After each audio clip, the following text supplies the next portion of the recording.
Hello बच्चों, कैसे हैं आप सब। जय श्री कृष्णा, राधे राधे। बच्चों, आप सभी का डीवी सर स्मार्ट क्लास में स्वागत है। हम आशा करते हैं कि आप लोग अच्छे होंगे, बढ़िया होंगे, मस्त होंगे। ठीक है, आइए जो है आपके जो विज्ञान है उसका दूसरा लेसन, क्या हमारे आसपास के पदार्थ शुद्ध हैं, इस लेसन का हम अध्ययन करते हैं। ठीक है, तो आप लोग जो है इस दूसरे अध्याय का जो है क्या हमारे आसपास के पदार्थ शुद्ध हैं, इसका जो है शार्ट नोट एनसीईआरटी बेस पर जो है उसको हम बताने जा रहे हैं। उसको आप लोग ध्यानपूर्वक देखिए। ठीक है, यानी जो लेसन का नाम है क्या हमारे आसपास के पदार्थ शुद्ध हैं। नहीं, हमारे चारों तरफ जो है बहुत प्रकार के पदार्थ उपस्थित होते हैं। ठीक है, जैसे ईंट, पत्थर, दूध, दही, घी, मक्खन, रोटी, सब्जी, दाल, चावल, यानी भोज्य पदार्थ भी हैं, खनिज पदार्थ भी हैं, तेलीय पदार्थ भी हैं। भौतिक अवस्था में देखा जाए तो ठोस, द्रव, गैस तीनों अवस्थाओं में पदार्थ पाए जाते हैं। ठीक है, तो हमें उनके बारे में जानना है कि वो शुद्ध हैं अथवा अशुद्ध। ठीक है, हमें ये चीज़ जानना है कि वो शुद्ध हैं अथवा अशुद्ध हैं, इसके बारे में हमको अध्ययन करना है। ठीक है, तो सबसे पहले हम जानेंगे पदार्थ के बारे में। किसके बारे में? पदार्थ के बारे में, यानी पदार्थ किसे कहते हैं। ठीक है, पहले लेसन में भी पदार्थ के बारे में बताया गया था कि पदार्थ क्या है। तो पदार्थ के बारे में क्या बताया गया था, यानी वह वस्तु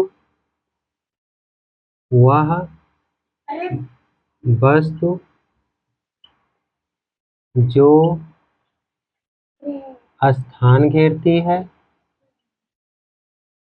स्थान घेरती है तथा जिसमें जिसमें द्रव्यमान होता है, द्रव्यमान होता है,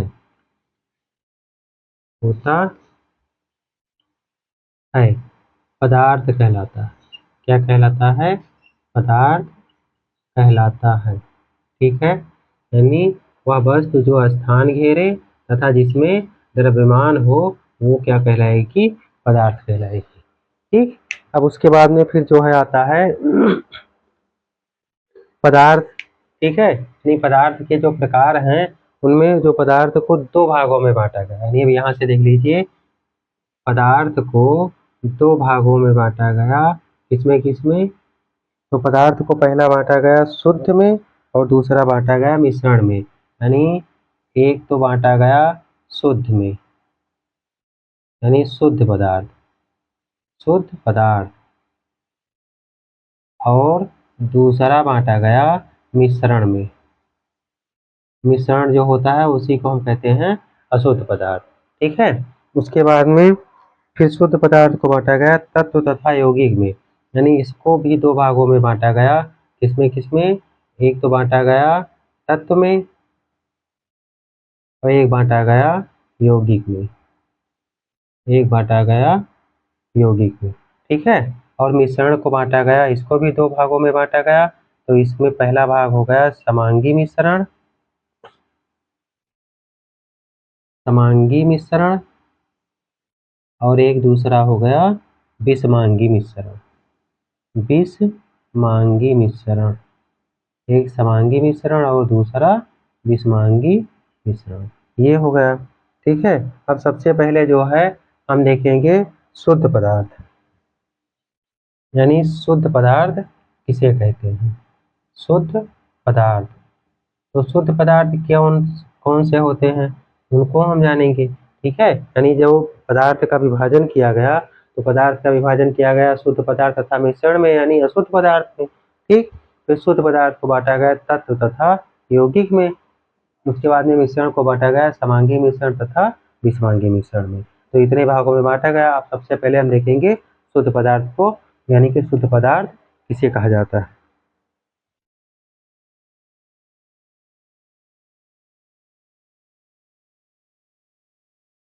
अब शुद्ध पदार्थ किसे कहते हैं, यानी वह पदार्थ, वह पदार्थ जिसके जिसके या जिसमें उपस्थित सभी कण, जिसके सभी कण, सभी कण एक ही प्रकार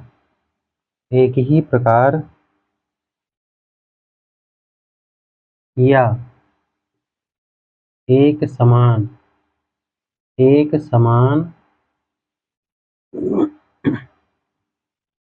रासायनिक प्रकृति के होते हैं। कौन से? रासायनिक प्रकृति के होते हैं क्या कहलाते हैं? शुद्ध पदार्थ कहलाते हैं। यानी वह पदार्थ या वह पदार्थ जिसके सभी कण एक ही प्रकार या एक समान रासायनिक प्रकृति के होते हैं, शुद्ध पदार्थ कहलाते हैं। ठीक है। उसके बाद में फिर आता है शुद्ध पदार्थ के प्रकार में पहला आता है तत्व, ठीक, और दूसरा आता है यौगिक। दूसरा कौन सा आता है? यौगिक। तो तत्व और यौगिक, ये दो हो गए। ठीक है। अब तत्व किसे कहते हैं? तो तत्व क्या है? तत्व पदार्थ का वह मूल रूप है जिसे रासायनिक प्रक्रिया द्वारा अन्य सरल पदार्थों में विभाजित नहीं किया जा सकता। यानी जो तत्व है, ये तत्व जो है ये पदार्थ का, यानी किसी भी पदार्थ का वह मूल रूप है जिसे रासायनिक प्रक्रिया द्वारा, यानी रासायनिक प्रक्रिया द्वारा विभाजित, यानी तोड़ा नहीं जा सकता, विभाजित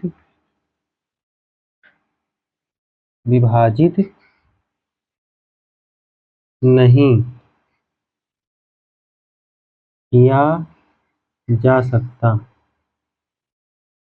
किया जा सकता, ठीक। उसके बाद में फिर आता है, जैसे कि मान लो उदाहरण में मान लो इसमें उदाहरण में जो है एक मान लो लोहा है, तांबा है, उसके बाद में सोना है,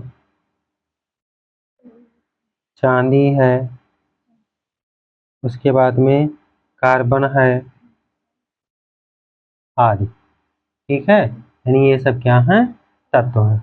अब तत्वों को जो है 3 भागों में बांटा गया। यानी तत्व का जब विभाजन किया गया, तत्व का विभाजन 3 रूपों में किया गया। 3 रूपों में किया गया। कौन कौन सा? पहला किया गया धातु, दूसरा किया गया अधातु, और तीसरा किया गया उपधातु। तीसरा किस में किया गया? उपधातु में किया गया। ठीक है। तो इसका आप लोग जो है स्क्रीनशॉट ले लीजिए, तो उसके बाद में फिर जो है हम धातु अधातु उपधातु पर आते हैं। ठीक, इसका स्क्रीनशॉट ले लीजिए। यदि आप लोगों को वीडियो समझ में आता है, ठीक है, पसंद आता है, तो आप लोग लाइक कीजिए, शेयर कीजिए तथा चैनल को सब्सक्राइब कीजिए। अपने मित्रों में, अपने दोस्तों में ज़्यादा से ज़्यादा इसको भेजिए ताकि और लोग भी इसका लाभ ले सकें। ठीक है। अब जो है हम देखेंगे धातु अधातु तथा उपधातु के बारे में, क्योंकि वो किसका प्रकार है? तत्व का प्रकार है। तो अब आ जाइए जो है धातु और अधातु में। अच्छा, इसमें एक चीज ये है, धातु को हम कैसे समझेंगे? धातु और अधातु में, यानी जो इधर लिख दीजिए धातु और इधर लिख दीजिए अधातु, इधर लिख दीजिए अधातु। अब दोनों में जो है हमें अंतर कैसे पता चलेगा? नहीं, दोनों में हम अंतर कर ले तभी हमें पता चल जाएगा कि धातु किसे कहते हैं, अधातु किसे कहते हैं। तो धातुएं जो हैं इसका धातु चमकदार होती है। पहला तो सबसे सिंपल गुण है कि चमकदार होती है, धातु चमकदार होती है। ठीक है। और अधातुएं जो हैं ये चमकदार चमकदार नहीं होती, नहीं होती हैं। ठीक है। उसके बाद में धातुएं धातुएं तन्य होती हैं, तन्य होती हैं। अधातु तन्य नहीं होती, नहीं होती। धातुएं आघात वर्धनीय होती है, यानी धातु जो है ये आघात वर्धनीय, आघात वर्धनीय है। यानी धातु क्या है? आघात वर्धनीय है। ये आघात वर्धनीय नहीं है, ये आघात वर्धनीय नहीं है। ठीक। उसके बाद में सभी धातुएं ठोस अवस्था में मिलती हैं, यानी जो है जितनी भी धातु हैं सभी जो धातुएं होती हैं सभी धातु ठोस होती हैं, ठोस होती हैं यानी ठोस अवस्था में मिलती हैं। ठीक है। और जबकि अधातु ये तीनों अवस्थाओं में मिलती है, ये तीनों अवस्था में होती हैं। तीनों अवस्था का मतलब ठोस, द्रव, गैस तीनों में होती हैं। उसके बाद में फिर इनका क्वथनांक ये प्रायः उच्च होते हैं, यानी क्वथनांक और गलनांक जो होता है इनका क्या होता है, यानी क्वथन तथा गलन उच्च होता है, उच्च है। इनका जो है क्वथन और गलन क्या है, निम्न होता है। इनका क्वथन और गलन, क्वथन गलन निम्न होता है, निम्न होता है। उसके बाद में चालकता, धातुएं उष्मा व विद्युत की सुचालक होती हैं। ठीक है। जो धातु होती है ये धातु उष्मा की सुचालक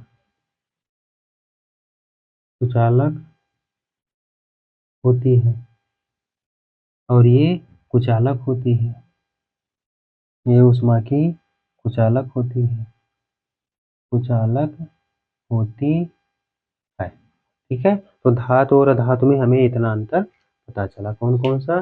धातुएं चमकदार होती हैं तो अधातुएं चमकदार नहीं होती। धातुएं तन्य होती हैं, यानी उनको हम तन्य कर सकते हैं, पीट कर बढ़ा सकते हैं, ये तन्य नहीं होती। धातुएं आघात वर्धनीय होती हैं, उनको चोट के द्वारा हम उनका स्वरूप परिवर्तित कर सकते हैं। और अधातु जो होती है वो आघात वर्धनीय नहीं होती। सभी धातुएं ठोस होती हैं, जितनी भी धातु आप पाएंगे वो सब किस अवस्था में होंगी? ठोस अवस्था में। ये तीनों अवस्था में पाई जाती है, यानी ठोस, द्रव, गैस तीनों में। इनका क्वथन और गलनांक, यानी क्वथनांक और गलनांक क्या होता है? उच्च होता है। और इनका क्वथनांक और गलनांक क्या होता है? निम्न होता है। धातुएं उष्मा की सुचालक होती हैं, इसीलिए उनको धातु कहा जाता है चालक, और अधातुएं कुचालक होती हैं। ठीक है। तो ये धातु और अधातु में क्या पता चला हमको? अंतर। अब उसके बाद में फिर आता है जो है, इसमें एक नोट है तो उपधातु। अब आता है उपधातु। उपधातु किसे कहते हैं? तो उपधातु उसे कहते हैं जो धातु एवं अधातु दोनों के गुण रखती हैं, वह उपधातु कहलाती हैं। उपधातु कहलाती हैं। जैसे कौन कौन सी होती हैं उपधातु? उपधातु कौन कौन सी हैं? तो उपधातु है, उदाहरण में देख लीजिए, बोरान है, बोरान। उसके बाद में फिर है सिलिकॉन, सिलिकॉन है, उसके बाद में जर्मेनियम है, जर्मेनियम आदि। ठीक है, ये हमारी कौन सी हैं, उपधातुएं हैं। तो इसका स्क्रीनशॉट ले लीजिए। उसके बाद में तो हम अब ये आपका जो है धातु अधातु और उपधातु तीनों खत्म हो गया। इसका स्क्रीनशॉट ले लीजिए। फिर उसके बाद में हम यौगिक पर आते हैं। अब यौगिक यौगिक देखते हैं कौन सा है। यौगिक में जो है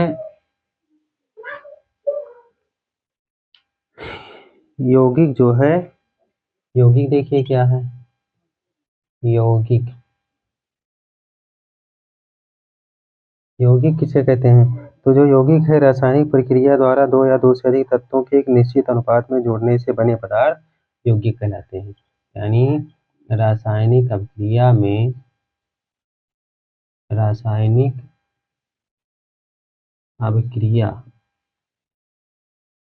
में दो या दो से अधिक पदार्थ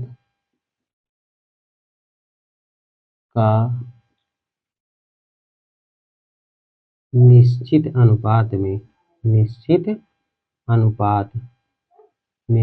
अनुपात में मिलना यौगिक कहलाता है।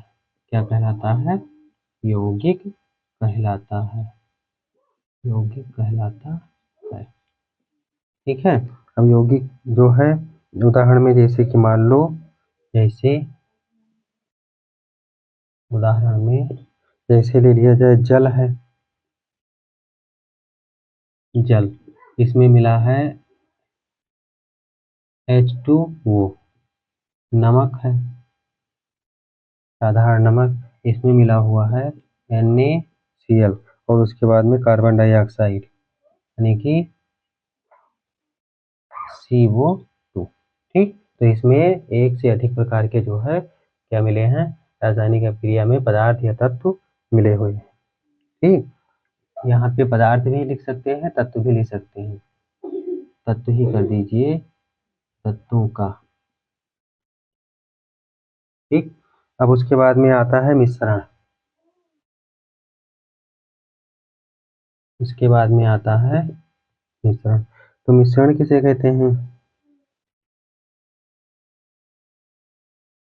जो है ऐसे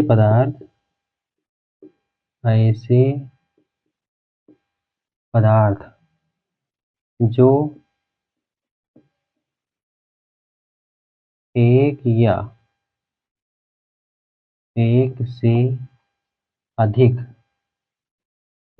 से अधिक तत्वों या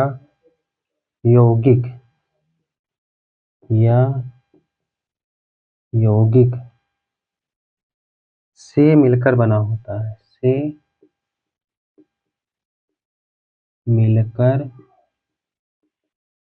बना होता है, मिश्रण कहलाता है। मिश्रण कहलाता है। ठीक है, यानी ऐसे पदार्थ हों इसमें एक या एक से अधिक या दो से अधिक प्रकार के तत्व मिले हों तो क्या कहेंगे, उसको मिश्रण कहेंगे। अब जो मिश्रण है, जैसे मान लो कि उदाहरण में जैसे मान लिया जाए चीनी और पानी। मिश्रण जो है ऐसे पदार्थ जो एक या एक से अधिक तत्वों या यौगिकों से मिलकर बना होता है, मिश्रण कहलाता है। जैसे चीनी और पानी, रक्त, बालू आदि, ये सब क्या है, जो है मिश्रण कहलाते हैं। उसके बाद में जो है आता है मिश्रण के बाद में, यानी बालू के साथ में हम मिला सकते हैं बालू व नमक। ठीक, आदि जो है ये सब क्या कहलाते हैं, मिश्रण कहलाते हैं। मिश्रण जो है ये दो प्रकार के होते हैं। यानी मिश्रण का जो प्रकार है वो दो प्रकार का है। एक तो होता है समांगी मिश्रण। और दूसरा होता है ये एक नंबर और दूसरा नंबर विषमांगी मिश्रण। विषमांगी मिश्रण, समांगी और विषमांगी मिश्रण ये दोनों होते हैं। अब समांगी मिश्रण किसे कहते हैं? तो ऐसा मिश्रण जिनका संघटन एक समान होता है। समांगी मिश्रण किसे कहते हैं? ऐसा मिश्रण जिनका संघटन समान हो वो क्या कहलाएंगे? समांगी मिश्रण। और विषमांगी मिश्रण जिनका संघटन क्या हो? समान ना हो, यानी ऐसा मिश्रण जिनका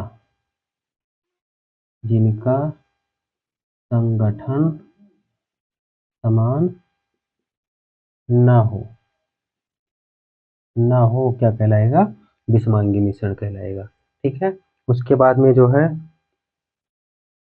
समांगी मिश्रण और विषमांगी मिश्रण में जो है ये फिर आता है विषमांगी मिश्रण के गुणधर्म, यानी इसके गुण को कैसे हम पहचानेंगे, यानी गुण क्या है इसका? गुण धर्म। तो गुणधर्म में मिश्रण के संघटकों को आसानी से अलग अलग किया जाता है। यानी पहला है इसे आसानी से, यानी जो इनके संघटक होते हैं उसे हम आसानी से अलग अलग कर सकते हैं। अलग अलग कर सकते हैं। उसके बाद में दूसरा है प्रत्येक संगठक का अपना वास्तविक गुणधर्म होता है। यानी प्रत्येक उसमें जितने भी पदार्थ मिलेंगे, जितने भी तत्व मिलेंगे, उनका अलग अलग अपना अपना गुण होता है। प्रत्येक संघटक का अपना गुण होता है। उसके बाद में आता है तीसरा, संघटकों का अनुपात अलग अलग होता है। यानी उसमें मिले संघटकों का अनुपात अलग अलग होता है, यानी अलग होता है, भिन्न भिन्न होता है, ऐसा भी हम कह सकते हैं। ठीक है। उसमें जितने संघटक मिलते हैं उन सबके जो अनुपात होते हैं वो सबके अनुपात क्या होते हैं? अलग अलग होते हैं, भिन्न भिन्न होते हैं। इसका स्क्रीनशॉट ले लीजिए। उसके बाद में हम जो है आगे चलते हैं, विषमांगी मिश्रण पे देखते हैं। उसके बाद में जो है अगला देखते हैं क्या है आगे जो है इसके यौगिक तथा मिश्रण में अंतर। अब आता है यौगिक तथा मिश्रण में अंतर। ठीक है। तो यौगिक एक तरफ लिख दीजिए, यौगिक यानी यौगिक किसे कहते हैं, और एक तरफ लिख दीजिए मिश्रण, और दोनों का अंतर निकाल दीजिए। दोनों का अंतर क्या है? यौगिक किसे कहते हैं? तो दो या दो से अधिक तत्वों के निश्चित अनुपात में मिलने से बनता है। यानी यौगिक कैसे बनता है? दो या दो से अधिक तत्व के मिलने से बनता है कौन? यौगिक। और इसके बाद में मिश्रण, ये दो या दो से अधिक पदार्थों के किसी भी अनुपात में, यानी दो या दो से अधिक पदार्थों के किसी भी अनुपात में मिलने से बनता है।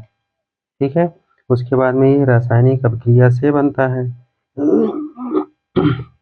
ये जो यौगिक है ये रासायनिक अभिक्रिया से बनता है। ये रासायनिक अभिक्रिया रासायनिक अभिक्रिया से बनता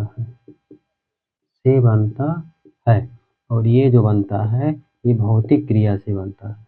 ये भौतिक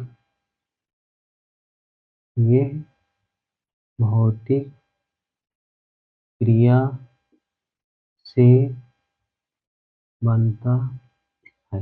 ये जो है किससे बनता है? भौतिक क्रिया से बनता है। उसके बाद में फिर आता है अगला नंबर, इनके भौतिक एवं रासायनिक गुण निश्चित होते हैं। यौगिक के यानी इसके भौतिक व रासायनिक गुण निश्चित होते हैं और जबकि मिश्रण के इसके भौतिक और रासायनिक गुण अलग अलग होते हैं। यानी इसके भौतिक व रासायनिक गुण अलग होते हैं। यानी इसमें जो मिले होते हैं पदार्थ, उनके जो भौतिक एवं रासायनिक गुण होते हैं वो क्या होते हैं? अलग अलग होते हैं, भिन्न होते हैं। उसके बाद में इसके अवयवों को अलग अलग नहीं देखा जा सकता। यानी जो समांगी मिश्रण है उसके अवयवों को हम अलग अलग नहीं कर सकते। इसके अवयव को अलग अलग नहीं देख सकते हैं। और जबकि विषमांगी मिश्रण के इसके अवयवों को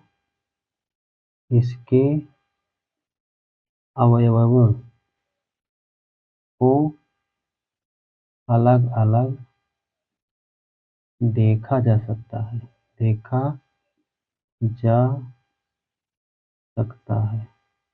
ठीक है, यानी ये यौगिक और मिश्रण में क्या हो गया? अंतर। यौगिक और मिश्रण में क्या हो गया? अंतर हो गया कि जो है ये दो या दो से अधिक तत्वों के मिलने से बनता है। ये दो या दो से अधिक पदार्थों के मिलने से बनता है। ये निश्चित अनुपात में मिलता है, ये अनिश्चित अनुपात में मिलता है। ठीक है, तत्वों के निश्चित अनुपात में, तत्वों के यहाँ पे कर दीजिए निश्चित अनुपात, यानी निश्चित अनुपात से मिलने से बनता है। ये जो है अनिश्चित अनुपात में होता है। यानी ये कैसे होता है? अनिश्चित अनुपात में होता है। यहाँ पे अनिश्चित अनुपात में। उसके बाद यह रासायनिक अभिक्रिया से बनता है। यानी रासायनिक अभिक्रिया करेगा या भौतिक अभिक्रिया करेगा। इसके भौतिक व रासायनिक गुण निश्चित होते हैं। इसके भौतिक व रासायनिक गुण अलग अलग होते हैं। इसके अवयवों को अलग अलग करके नहीं देखा जा सकता और इसके अवयवों को अलग अलग करके देखा जा सकता है। ये होता है। इसके यौगिक का जो है ये इसको जब मिलाते हैं तो एक नया पदार्थ बन जाता है और मिश्रण में कोई नया पदार्थ नहीं बनता क्योंकि वो भौतिक क्रिया से है। इसका स्क्रीनशॉट ले लीजिए। उसके बाद में जो है हम फिर अगले टॉपिक पर आते हैं। आगे जो है अगला उसको देखिए कौन सी हेडिंग है, आप लोग अपनी बुक में देखते रहिए। यदि आप लोगों को वीडियो अच्छा लगता है तो आप लोग अपने दोस्तों में, मित्रों में इसको शेयर कर दीजिए, लाइक कर दीजिए तथा चैनल को सब्सक्राइब कर दीजिए। फिर आगे आता है तत्व और यौगिक में अंतर। यानी तत्व और यौगिक, तो तत्व और यौगिक जो है परिभाषा तत्व और यौगिक के लिखे हैं, जो उसकी परिभाषा है वही उसमें डिफरेंस करता है। ठीक है, फिर हम आते हैं विलयन पर। विलयन किसे कहते हैं? विलयन, तो विलयन क्या है? दो या दो से अधिक पदार्थों के समांगी मिश्रण को विलयन कहते हैं। दो या दो से अधिक अधिक तत्वों के समांगी मिश्रण को विलयन कहते हैं। विलयन कहते हैं। विलयन कहते हैं। उसके बाद में फिर जो विलयन है इसको मुख्यतः 3 रूपों में बांटा गया है। पहला नंबर कौन सा? पहला है वास्तविक विलयन। पहला वास्तविक विलयन। वास्तविक विलयन। दूसरा सेकंड नंबर है कोलाइडल यानी कोलाइडी विलयन। कोलाइडी विलयन। कोलाइडी विलयन। और तीसरा है निलंबन। निलंबन। तीसरा कौन सा है? निलंबन। ठीक है। अब जो है इसमें वास्तविक विलयन और इसमें जो है क्या अंतर है? तो वास्तविक विलयन और जो ये है कोलाइडी विलयन और जो है निलंबन, इसमें अंतर है। अंतर क्या है? ये जो विलयन होते हैं यहाँ पे देख लीजिए विलयन, यानी ये जो विलयन है ये वास्तविक और यहाँ पे ऐसे एक हो गया वास्तविक विलयन, एक हो गया कोलाइडी विलयन और एक हो गया निलंबन। ये 3 रूप हो गया। अब जो है इसके अनुसार जो है अवस्था के अनुसार विलयन को 3 भागों में बांटा गया। यानी जो अवस्था है, अवस्था के अनुसार 3 भागों में बांटा गया। ठीक है। कौन कौन सा? ठोस विलयन, उसके बाद द्रव विलयन, तरल जिसको कहा जाता है, द्रव कह सकते हैं, तरल भी कह सकते हैं। और तीसरा गैसीय विलयन।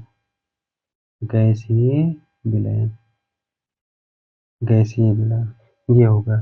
ठोस विलयन में आता है जो है मिश्र धातु। ठोस विलयन में कौन सा आता है? मिश्र धातु। और तरल विलयन में आता है जैसे नींबू पानी, सोडा जल। ठीक है, ये सब सोडा वाटर या सोडा जल कह सकते हैं। और उसके बाद में गैसीय विलयन में आता है वायु। ये किसके अंतर्गत आता है? विलयन के अंतर्गत आता है। उसके बाद में फिर आता है विलयन के गुण। इधर है विलयन के गुण।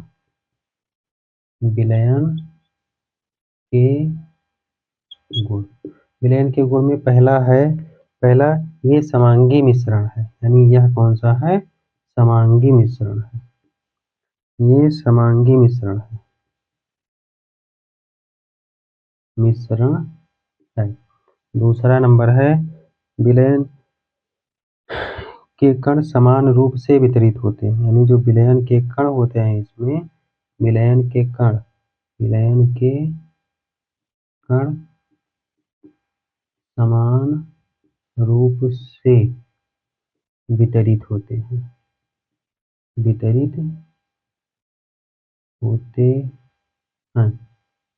नंबर 3 है अगला नंबर, विलयन के कणों को आंखों से नहीं देखा जा सकता।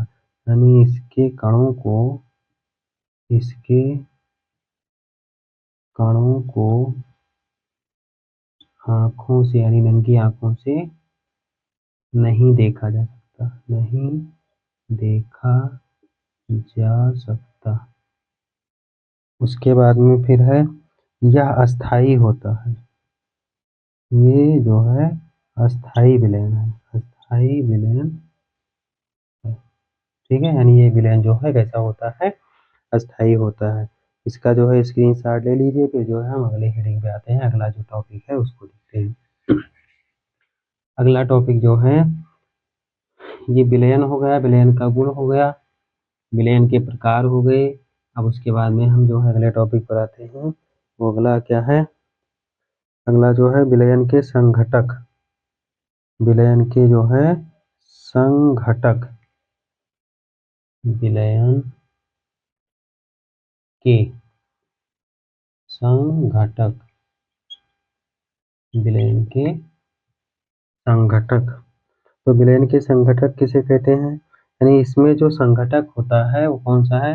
एक होता है विलेय और दूसरा होता है विलेय के बाद में विलायक, दूसरा होता है विलायक और उसके बाद में तब बनता है जाकर विलयन। यानी विलेय और विलायक मिलकर क्या बनाते हैं? विलयन बनाते हैं। यही जो है इनके क्या कहलाते हैं? संघटक कहलाते हैं। उसके बाद में फिर है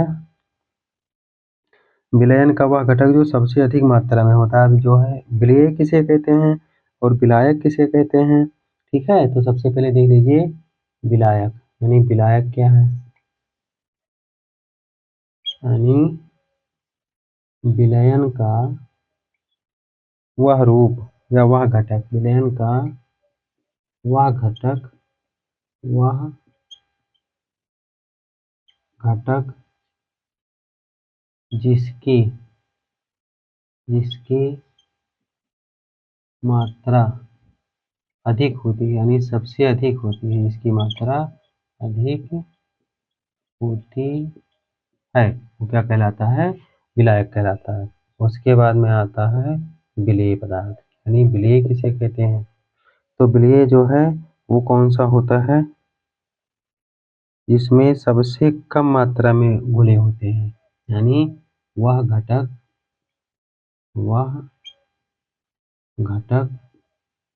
जिसकी मात्रा कम होती है, कम होती है, क्या कहलाता है? विलेय कहलाता है। उसके बाद में फिर है विलेय हो गया, विलायक हो गया। अब उसके बाद में फिर आता है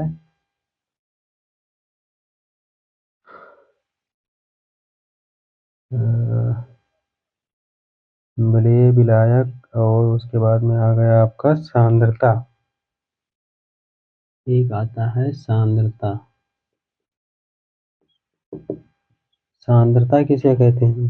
तो सांद्रता जो है किसी मिश्रण में इकाई आयतन या द्रव्यमान में उपस्थित किसी पदार्थ की विशेष मात्रा को सांद्रता कहते हैं। किसी मिश्रण में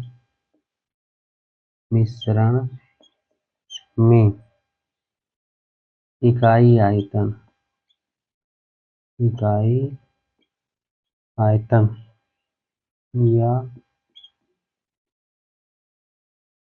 या द्रव्यमान में उपस्थित किसी पदार्थ की